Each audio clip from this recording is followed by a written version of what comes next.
Hello, everybody, and welcome back to the CTH Podcast. Here is episode number 3. Had a lot of fun. It's actually been a couple of weeks since we recorded our second podcast, second episode. That was a lot of fun. You know, the first episode, we actually just started getting some feedback from people who've seen our podcast on video and both listened to it. Haven't actually released any of our episodes yet, so it's still a very in a very exciting stage, I guess. But for our third episode, we also have another very, very special guest, but this time it's a little bit different from the previous 2 episodes in the sense that Luis Kang, who we have as a guest here, is not exactly a coach in a traditional sense that you would imagine. He is the founder of BEPRO, which is it's a very hard company to describe in this age, I think. They provide analytics, football analytics, and obviously that's been a very growing industry over the last 10 years, I would say 10 to 20 years. I think if you look at the bigger picture, you can go with 20 years. And this is a company that's very interesting to us because they started in our home country. Obviously, Luis Kang is Korean, is a fellow Korean as well. They started at the grassroots level in Korea and have now worked their way out to Europe, where they're working with some of the biggest clubs in Europe at various levels. So without further ado, I'm going to introduce you to Luis Kang. Mr. Kang, welcome on the show. How's it going? How are you? I'm very good. Thank you so much. Thank you for having me here. It's a nice sunny day here in London, which is not very common. So we are enjoying sunny days here. Really very feel very excited, very thrilled to join this podcast. And I haven't really been exposed too much, in a public manner. So I hope I can contribute to the success to this podcast. Yeah, no. Sounds good. And Young-hoon, how are you, my man? I'm good. How's everything been? I'm good. And 2 weeks ago, I was a little bit exhausted because I had too much work with some European clubs in Korea. But now I think I'm full of energy again. So I think we can start with more energy, I think. Yeah. So let me ask you, Young-hoon, first of all, before we start with Luis here, to you, somebody who I think is closer to being a traditional coach in football, what are your general feelings about analytics and this growing industry that's football analytics, statistical analysis, and implementing the video analysis on top of that. So what is your general opinion on football analytics? In my opinion, it's personal thing, so there's no right or wrong. But sure, as a coach in grassroots level and also in professional level, it's pretty useful because, for example, basketball, baseball, this kind of sports, they have already very specified statistics. But football, maybe in recent 10 years, 5 years, now we are having more data, we are having more statistics to apply some useful information in our match. As a coach, I liked it, but maybe we have to think about quantity and quality. It can be very useful, but in other way, it can be very harmful too. So we have to have appropriate insight to use it on the pitch and off the pitch too. It's about the application of it. Yeah. How you use it. Of course. So Luis, I want to start off by saying, I introduced you saying that BEPRO is a company that's kind of hard to describe in 1 or 2 sentences. So I want to hear in your own words, what do you guys do? Like, what is it that you guys do? That's because you guys have been very active in like across the world, pretty much. So to introduce us to the kind of work that you do, I think that would give us the best definition of what BEPRO is all about. Yeah, sure. So basically, I'm going to try to make it as simple as possible. So it's like you can imagine that if you are playing the game, imagine that you're a player, and obviously it'll be a great fun. It'll be like a very entertaining that you can see yourself on the video, because right, I mean it's very fundamental demands that any athletes have. I want to watch back, and most of the athletes actually they only want to watch back when they are performing well, rather than they are not performing well. But anyway, nevertheless, they want to watch back, they want to review it, and they want to think about how I can do something perform better. And also, this is more about the player-wise perspective, but also the team-wise perspective. We have a game plan. This is a specific idea that we try to implement to the club. However, it's very sophisticated topic. It's a very detail-oriented approach is needed in terms of, okay, this is our game plan, but are we implementing this in the right manner? Or is it really the correct game plan that we have to go through? Or do we need some other ideas? So BEPRO is kind of like the company covering all these kinds of journeys from beginning to the end. So we are the only all-in-one platform in the world, starting from the automatic camera. So because the starting point is we need a video, but in order to have a video, in the past decades, we always need a cameraman. So that means a cost. That means some manpower. So someone has to bring up their own camcorder and find a good place, capture it. And afterwards, okay, now we have a video, 90-minute videos. What we're going to do is the tons of amount of the time to review 90-minute videos over and over again to find out the right moment. Okay, this is a goal. This is some key passes, blah, blah, blah. So our next step is we provide automatic camera, and afterwards we run our own AI algorithm on it. So based on this AI algorithm, we can find out, okay, this is a goal moment, this is the interception, this is all the passes. So basically, users can just filter it out. You can imagine something like bookmark. So we are making bookmarks on the video, so user can find out, okay, I want to find out every single interceptions that we make on the opposition half. Here they are. Or I want to see all the penalty box entry, here they are. So we are, as a next step, we are breaking down the entire video, either match video and training video as well. So we are saving the user's time dramatically by placing them to the right moment. And then afterwards, there's tons of numbers, obviously. So we also provide some visuals and also some tools that they can just manipulate this data as they wish. So they can set up their own dashboard. And lastly, we are also a platform for the communication and club management. So we provide unlimited seats for all the players, all the stakeholders in the club. So the people can invite not only analysts, but also coaches, scouters, players, or even like club owners. They can be all put together. So any purposes that they need for videos and data, they can use it by themselves, and they can have a communication internally. So they can make a great highlight for themselves, or they can make some other important manners and then show it to the other scouters or other agents, several different purposes. So before we started this business, there are lots of different companies, and it's always falling into a club's job that, okay, I want to build up this kind of the workflow. I want to have a video, so I'm looking for a best company who can provide the camera. I have to look for the cameraman. Okay, now I have a video. Then I need to look for a company who can break down the game or do some data analysis. I also need to find out some software where I can bring all together.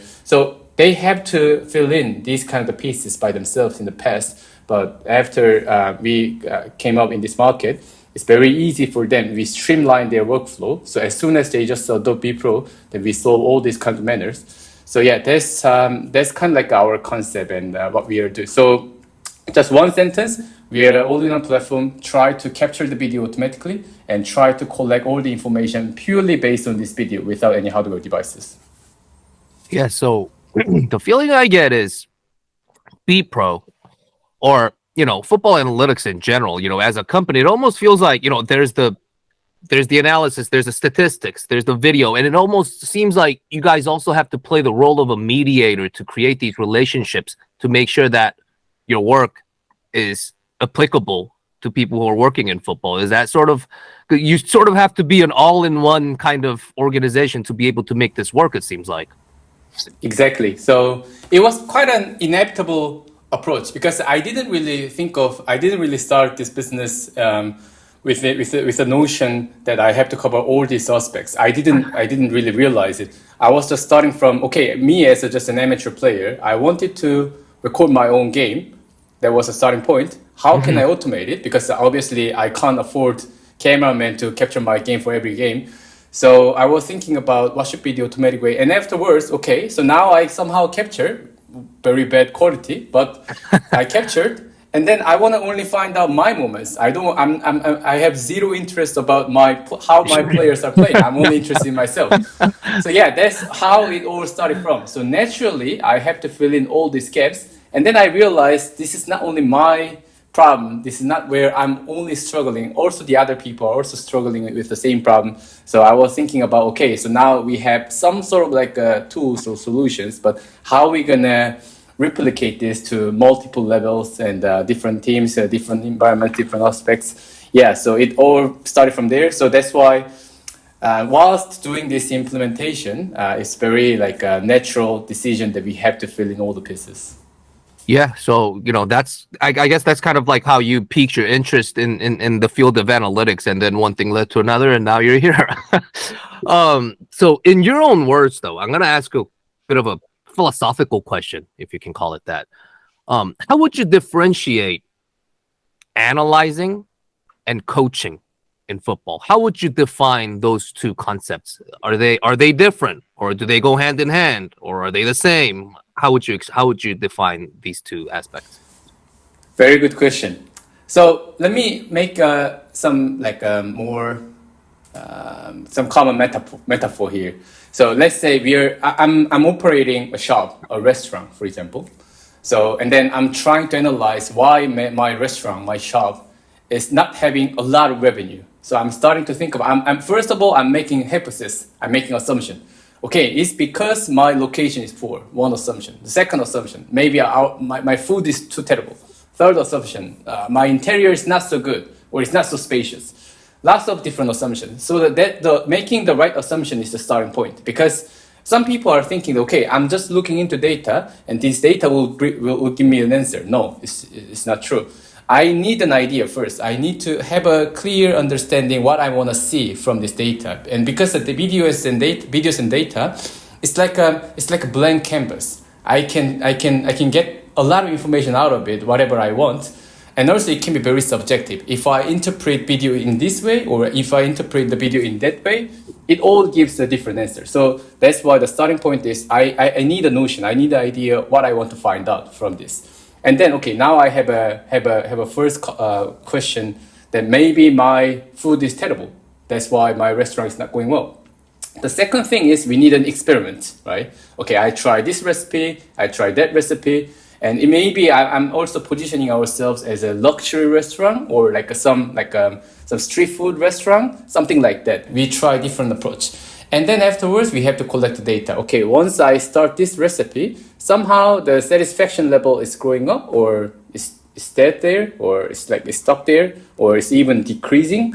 So I need I need to experiment and measurement. This is the following step. And the last one is the feedback. Okay, now I got this measurement. How should I interpret this? Does it mean that my recipe is terrible? Or somehow there are some other external variables, such as at that day, too many rains. So that's why obviously a lot of people couldn't come. So I also need to distinguish what is the intrinsic reason and what is the external reason. So all this kind of breaking down and finding out the right answer, I can say this is analysis. However, what is coaching is the making the recipe into the food. Okay, now I have a conviction. This is the best recipe. I got this information. I have a very good ground, the basis. But obviously, I'm not a cook, and I can't cook. So even though I have such a great recipe, okay, as long as if I can't cook anything, then it's meaningless. So I need to cook. And second of all, I need a good ingredient. Okay, I can cook. I have a great recipe, but all my ingredients are all somehow like some old sausages and hams and this kind of stuff. Then I couldn't cook. So I usually think that coaching means how to implement this into the players, into the field on the right manner. And also the coaching is also one of the important starting point for the analysis in terms of determining the assumptions, determining the game model. This is a game that we want to play because there's no answer in football. Anybody can design their own football way. And then also the players, they can also be either ingredient and also they are also important part of the coaching. So that's how I see the two differences between the analysis and coaching. So one could be a part of another. Can I kind of look at it that way? Yeah. And so another thing I wanted to ask you was, I mean, you started this several years ago. It seems like it's been over a good part of the last decade or so. You've been making progress with BEPRO. So have you, since your first day in this, I mean, I don't know if you can put a finger on that and say this was my first day I started here, but since your very first days doing this and looking at it now, has the role of coaching in modern day football, do you feel like it has changed a lot over the last 5 to 10 years? Yeah, definitely. Definitely it has changed a lot. Because as you said, the analysis and coaching is, we can't really separate them completely. Like they are always an area, it's overlapped and a little bit blending area. So always in terms of the career path, the more that a top level analyst, the more they are good at their job, they are more becoming and then trying to become kind of like a tactical coach or assistant coach. This is most of the very common route for any analyst, and also from the coaches as well. So coaches, if the coaches always have some sort of like a thoughts or they need some conviction. Okay, is this the right session? Okay, I designed this session, but is this the right session that try to make my players to make a best pressing? Maybe there could be some other sessions. Or is the pressing itself is the most critical problems that we have to solve in our team? Because we have some other bigger problems in the team. So do I have to prioritize the pressing at this timing? So all the coaches in the past, they just behave, they just implement their ideas with their own gut feelings. But the more and more coaches are, thanks to all these technologies and ideas, they are trying to think about, they would also want to have some grounds. They also want to have some convictions. So that's the biggest differences that I see in these days. The coaches are getting more and more intelligent. They are also trying to get more like a brain games rather than only foot games or like stamina games. So I think eventually these two ways will be put together, and the top level coaches are really good at both at the same time. So whereas back in the day, it was more of, even the best coaches in the world, whereas their decisions were based on the coach's experience, the know-how, and the gut feeling, like you said. But now it's more about, they can still keep those ideas, but it's backed with data. It's backed with science. Is that kind of, do you feel like that's sort of like the accurate way of looking at it? Yeah, exactly. It's very common story in Korea. You guys obviously know this. So when Gus Hiddink, when he came to the Korean national team, most of the Korean people are thinking that the Korean people are good at stamina, but they are poor at their skills. So right. That's our gut feeling. That's just an impression, right? But the Gus Hiddink make a completely different subscription here, right? So he said, okay, no, I mean, Korean people's skill is good, but their stamina is a problem. So we have to practice the stamina, because not only because stamina is a problem of the Korean team, but also at the same time, stamina plays a very crucial role for the football that I want to play. So that's why he make a practice for the stamina, and he made a good result. So that kind of the thing is how the modern coaching and approach has changed. So they need a more like objective understanding. And the interesting point of view is also the player side, because the players don't just blindly trust and follow coaches. They also very actively, proactively evaluate coach's performance, coach's understanding. Sure. So when coaches suggest an idea, okay, guys, we have to practice pressing. In the past, 2 decades ago, players just follow. But in these days, players are asking questions. Why, coach? Why that's the big problem? Why do I have to run here at this moment? So we also need this kind of analytical grounds in order to also convince players. And if we are, at the end of the day, we are all human beings, we can be fully motivated only when we are fully convinced. Not only when we are forced. If I'm forced, then yeah, I can do that. Just purely, I'm afraid of his, like, I don't know, his authority or whatever. But if I'm fully convinced that this is the biggest problem, I can really express 100% or even 120% from myself. So my next question to you is going to be kind of a personal one, if that's okay. You were attending SNU, and for those of you who don't know, because I'm assuming a lot of non-Koreans would be listening to this as well, SNU is, Seoul National University. It is the most prestigious academic institution in Korea. But you chose to drop out of school to pursue your career, this particular career path. And like nowadays, we hear from entrepreneurs, we hear these kind of stories a lot. But man, I'm looking at this and I'm going, Mark Zuckerberg dropped out of Harvard. to start a social media platform, which at the time may have sounded crazy, but not nearly as crazy as dropping out of school to pursue a career in sports analytics. That's the way I look at it. For you, the motivational factor, was it potential success that motivated you, or was it simply just pure passion for football that drove you to do this? Well, I don't know if people can believe it or not, but what I can clearly say is it's not for success. It's not for fortune. It hasn't been any motivation to me at all in my whole lifetime. I was thinking like this.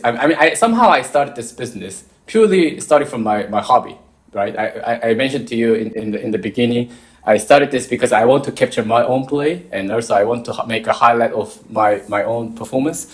So somehow I started, and then also I try to use this solution for our a university league, because I think that if university league is using this tool, then also I can take advantage of it. So yeah, so that's how it starts from. But then afterwards, some other university also want to use this solution, and the user base is growing up and up.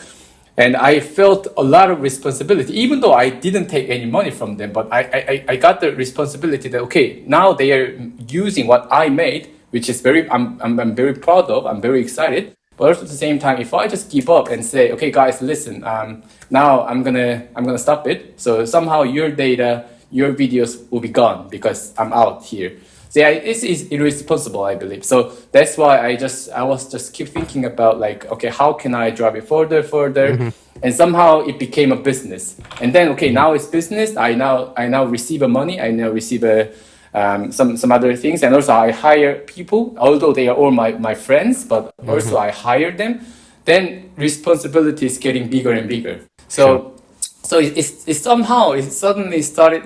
suddenly became I can't get out of it. That's the moment what I realized. Almost 1 year later since I started, and then afterwards we started a project with K-League. It was our first official paid customer.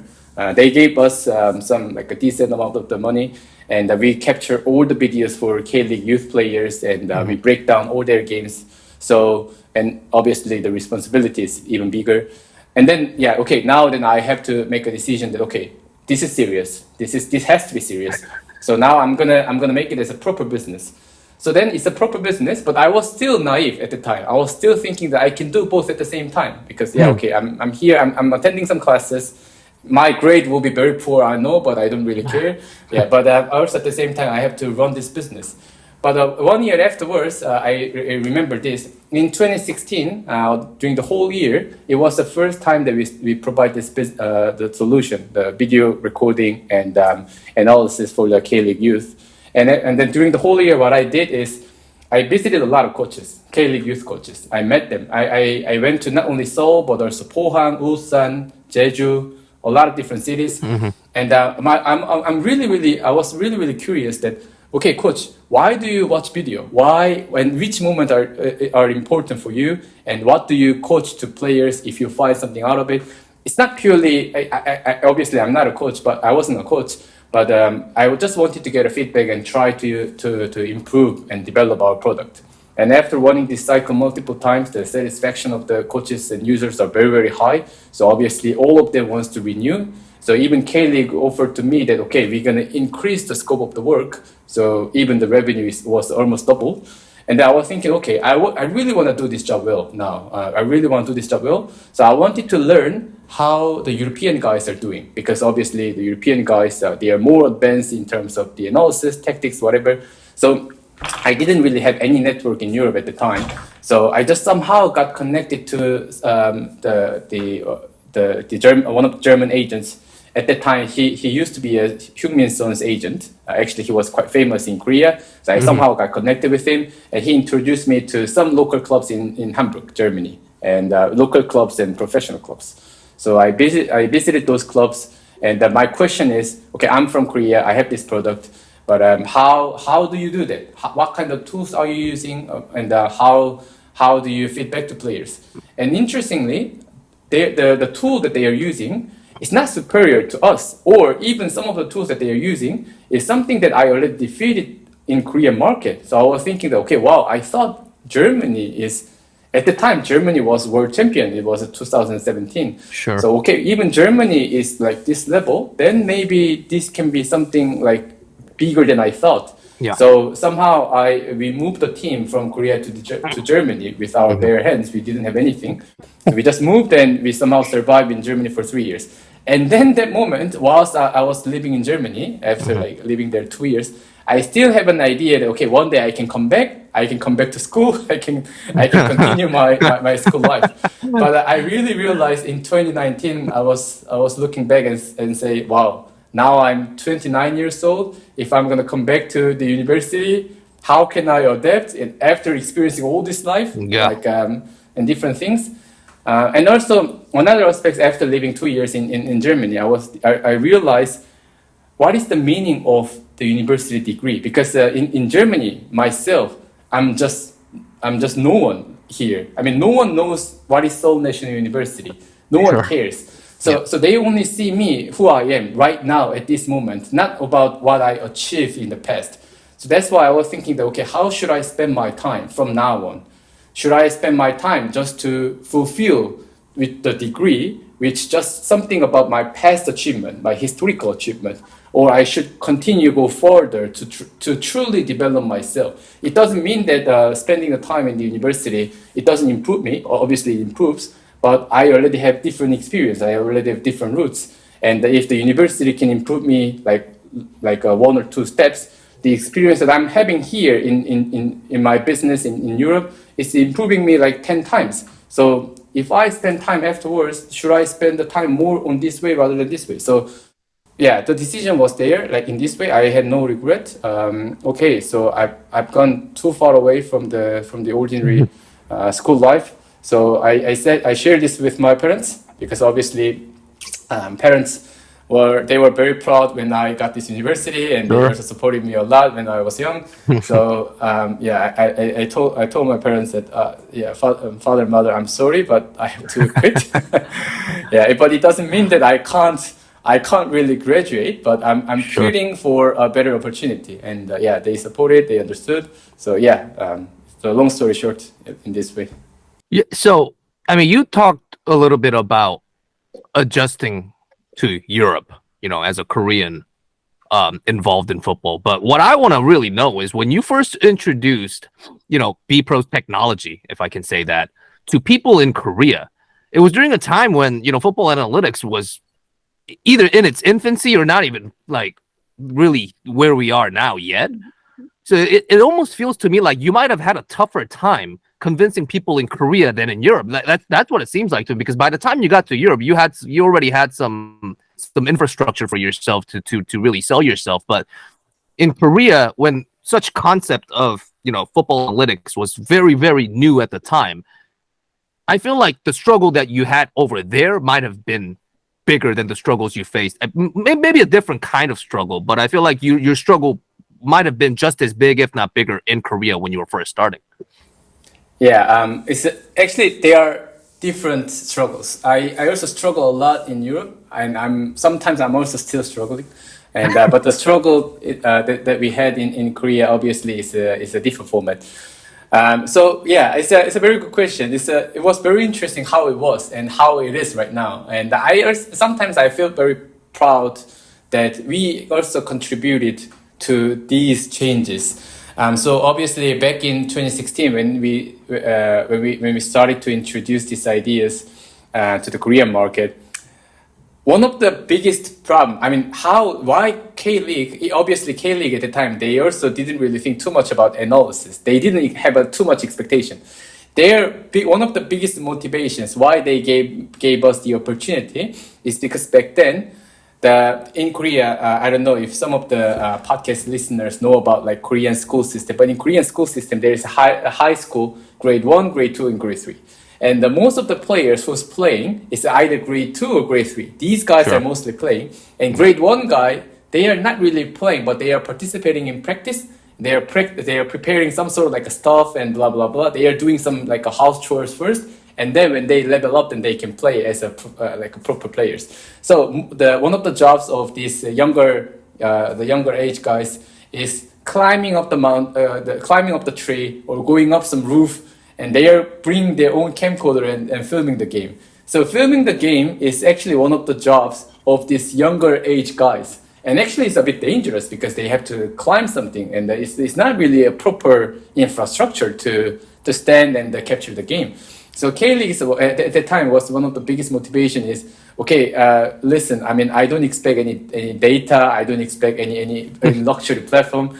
Yeah. It's so like you know, I don't want to see anymore that young kids are filming the game under the very hot weather, rainy day, stuff like that. So if you guys can somehow automate this video filming, that would be great, because somehow still coaches are, even back then, coaches were watching the game. I don't know what they also got a lot of insights out of them, but somehow they already felt that recording the video is important, is necessary. So that's why they gave this job to the young kids. But can we just automate it? That was the starting point. And obviously, now, as soon as we started to automate this video recording, then some other advanced demands very naturally came up. Okay, now I have very stably, I always have a video. Then I want to save my time. I can't always sit down on my laptop watching 90-minute videos all the way. Yeah. Can you somehow just point me, these are the goal moments? So yeah, this is how it developed. And still, Korean market is early stage. I have experienced different layers, different levels of the analysis and understanding. The very elementary level of this kind of analysis is just watching back, and to the level that make a proper assumption and proper game model. So there are very different kind of like layers right now in Korea. But yeah, I see huge progress. The more and more people are getting used to reviewing their games and giving a proper objective feedback to the players. Yeah, and I feel like, you know, from a journalistic standpoint, so, I mean, I don't want to make this sound too serious, but I started writing, you know, articles based on statistics, based on, you know, the quantitative analysis since around 2012, 2013. And at the time, people did not understand what any of those things. I mean, like, there were people who understood and appreciated it, but there were people who just wasn't used to seeing contents like that with football. They're like, oh, is this guy a baseball writer trying to incorporate these things to football? But now I feel like, because I did the same kind of work during the World Cup just eight months ago, and the feedback is now completely different. People appreciate it a lot more. But the question I wanted to ask you was, you know, it was fairly a new concept in Korea when you started out, but when you moved your way over to Europe, you know, even at that time, I feel like Europeans, Americans, or what have you, they already had some existing platforms there. There was, I don't know if I can say similar, but you know, the platforms like Y-Scout, Instat, and then there's Opta.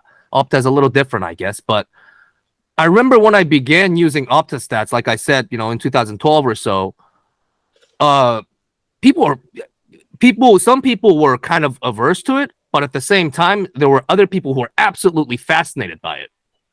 And what the question I wanted to ask you was, you approached the European market when platforms like Y-Scout, Instat were already there.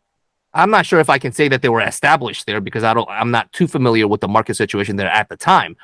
But what do you think made BEPRO different, especially compared to, you know, the Y-Scout, Huddle, Sports Code, that group?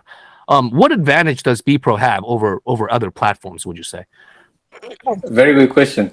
And actually, this is also something that I'm still fighting, you know. I mean, sure. These are our competitors. And, still we are like, very often we are being compared which platform is better, which platform is more suitable for our club workflow. So yeah, but I do respect all these procedures, sir, because they actually pioneered this market in the beginning, and also I got a lot of inspirations from Opta back in the day. But the major difference is when how we defeated Instat when I started, and also afterwards how we somehow we are making cracks in the European market. I think so. First of all, the thing is all-in-one platform and automation. This is very important concept because okay, now I have Y Scout, but if I don't capture the video, if I don't Sure. feed my video to Y Scout, I can't get out of it. So I need to capture something. I need one thing, or on the other way around. Okay, if I capture videos, but then okay, how can I? Do I always have to the job that I capture? I pull the video file here, upload it to Y Scout. Do I have to do this every week? Okay, so that's kind of like a bottleneck. That's kind of like a blocker for a lot of people coming into the analysis side. Because okay, if I just click the button and there's all the information popping up, I don't need to make any effort. Then yeah, I'm very happy to get used to it. I'm happy to learn it. But if I have to make a lot of works every time just for the preparation, yeah, well, I don't really want to learn. And somehow this is very like a natural human philosophy, sorry, the human psychological thinking that, okay, if there is a blocker, if this something sounds like very difficult, very, very handy, it's not really handy, then somehow I try to justify analysis doesn't really help me. So that was actually one of the things that why this market didn't really, grow well in the beginning. So we were thinking that, okay, it's a plug and play concept. It's very easy. Just put the camera there. We'll do the rest. Nothing else from your side. So that kind of like that kind of the things, that kind of concept accelerate our growth. Not only on the market that Y Scout already had, but also we created a new market where Y Scout didn't cover because Y Scout only covered the market where there is a broadcasting feed because they don't have a video capture resources. They are relying on the TV feed. But now people can capture their own game. So now youth academies who have never been broadcasted, they can also capture, they can also be analyzed. So yeah, that was one aspect. And the second aspect is a more like, I would say, like a user-friendly and intuitive approach because Y Scout is designed quite a long time ago and Opta also. And they have to fulfill different demands from scouters, media, betting company, whatever. But we are designed purely for the team's collaboration and team's performance analysis. So it's very simple, it's very easy. And most of the sports people, they are not really tech savvy. Their job is not sitting in front of the laptop. Their job is spending their time on the field, spending their time together with the players. So it has to be very, very easy. There should be only one button, not 10 buttons. So okay, I click just one button, everything is there. So even like old level coaches, like old coaches, like 50, 60 years old, they also have to feel like, okay, this helped me. This worth spending my time, spending my money. So I will buy this product. When it was Y Scout, okay, I don't really think that this is this worth like $3,000 or $4,000. I'd rather spend $3,000, $4,000 for something else. But with this one, okay, yeah, now I can really get a feeling of the value that I'd rather buy this rather than something else. So that's how I think we cracked this market in the beginning. Very interesting. And speaking of, before I actually get into that, Young-hoon, you have a question for Luis. I'd like to ask Luis about how is the relationship with coaches. You just mentioned that BEPRO is just for coaches and maybe for the people who work inside of the football club. So in 2019, when I was working in a team in second division in Korea, so I had a meeting with one of your colleagues, Junsun, and we were talking about the program, how it works, and etc. And at that time, I was working with Hispanic Brazilian coach, so Fabiano Suarez. I was with him, and I was interpreter, also coach. And then we had a meeting, and we gave our opinions, and he liked that. So because we are very, how can I say, our feeling was good about the program, and we liked it. So and he said, "Oh, thank you so much." But he talked about problems that he was suffering a little bit in Korea, because normally still in grassroots level especially, still in Korea, maybe football is a little bit about individuals. It's not team sports. If you want to understand the football, you have to understand it as 11 against 11. But still in Korea, many coaches just want to watch the individual actions. So at that time, so he was talking like Very thank you, because now I have a little bit problem with coaches, because normally coaches want to see individuals, not whole team, and to watch the individuals. This angle is not that good. It's too big. In Spain, we call it gran angular, great angle, but great angle is not that good. So he said he had a little bit of not problem, but he was a little bit struggling with that. So I'd like to ask you, how is the relationship in Europe, and how was the relationship with coaches in Korea? Yeah, okay, thank you. That's actually one of the struggles that I had in early days in Korea. One of the struggles is because coaches are so used to some sort of like a TV feed, right? Like it's very zoomed in, and I can really focus on even like a player's breath, their face, and recognize everything. But now the situation is getting a bit changed, because I think it's depending. At the end of the day, these are all just tools. The important thing is what I want to do, and tools are just there for helping. Tools shouldn't be a purpose, right? So what the purpose that we exist is that we try to give a better angle, like a wide angle, in order to show every single movement of the players. Because our belief is that most of the time the players, even if it's like a good player, even Xavi Hernandez, he only possesses the ball only 3 to 5 minutes out of the entire 90 minutes. So the important thing is we have to capture the entire team's shape and movement throughout the 90 minutes in order to very, like in a detailed level, give a coach, you should have position in this way rather than this way. Why? Because later on, if you watch it back, then because you position in this way, you could have got this ball, you could have got this opportunity, something like that. But obviously for like very young kid level, like under 12, under 13, under 14, positioning or tactics is not important. It's more important how I dribble, how I touch the ball. And obviously in this case, our approach might not be a right tool. So I think it's a matter of choice. However, we are talking about, even though it's a grassroots level, we're talking about professionals. And for professionals, I think it's already over that we can teach them, or we can talk to them about like how you touch the ball, how you make a shot. Of course, we can make that training too, but it shouldn't be, I think, a main purpose. As a professional, we have to build the team properly. So that was the notion in the beginning, but I think now the situations are changing. The more and more people are getting used to watch this wide angle, even in these days in K-League, in this season, even last season.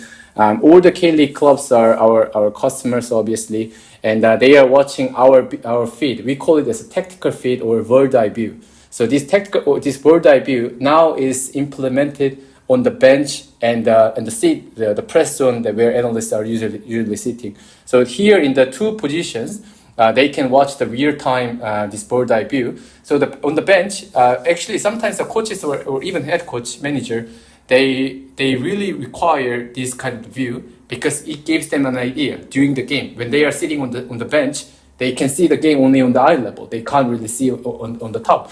So now we can watch back this kind of view in real time on the bench. They often ask to the fellow assistant coach or analyst, guys, look back this moment or capture this moment. I want to give a feedback to the player during the halftime, in the locker room. I want to reposition them in a correct manner. So now people are getting more used to being exposed and having this kind of tool. So I think it's changing, and also it's our job. It's our job because we have this belief that this is definitely very helpful for professional level coaches. So the relationship that we are building with coaches is also the way. I don't want to say it's as an education, because education sounds like we know something more than them, but it's more about like introducing them that this could be also one aspect, one way. I'm not saying this should be the only tool, but this is also one way that you can see football in a different view. So, and then I think nowadays, even the very traditional Korean coaches who used to always force their analysts to capture the game by themselves with a camcorder by zooming in a lot, even though BEPRO guys are capturing this automatically, you should also capture this. These coaches exist still 2 years ago, but now in this season, I haven't seen these coaches. So that's the progress I have observed in the Korean market.